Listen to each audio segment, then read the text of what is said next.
In today's video, I'm going to teach you how to remove stocks or investments from Watchlist in Google Finance. By the end, you'll know exactly where to click to clean up your list and keep only the tickers that matter. I'll explain what you're seeing on screen and share a few simple tips to make the process smooth and quick.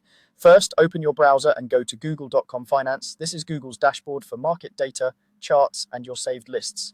If you use multiple Google accounts, make sure you're signed in to the one that holds your watch list so you see the right items. Give the page a second to load. You should see market highlights and a left side navigation panel or a menu icon depending on your screen size.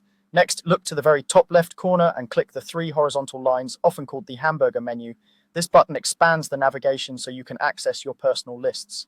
If your window is wide enough, the menu may already be open. In that case, you can skip opening it and move directly to the watchlist option you'll see in the panel.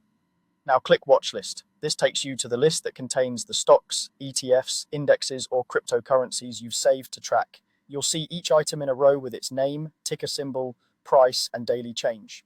Take a moment to confirm you're in the correct list if you maintain more than one portfolio or section in Google Finance. Find the investment you want to remove. You can scan the list visually, sort by name or price if sorting controls are available, or use your browser's Find feature to jump to a specific ticker.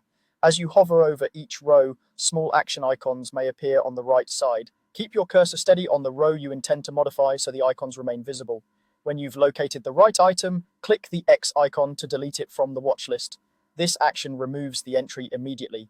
If a confirmation prompt appears, simply confirm to proceed. The list will refresh and the item will disappear. If you removed something by mistake, look for an undo prompt that sometimes appears briefly at the bottom of the screen, or re-add the ticker later by searching for it in Google Finance and adding it back to your watch list. That's all there is to it. Open Google Finance, expand the menu, go to Watch List, find your investment, and click the X. Keeping a focused watch list makes tracking performance easier and your dashboard cleaner. Thanks for watching and happy organizing.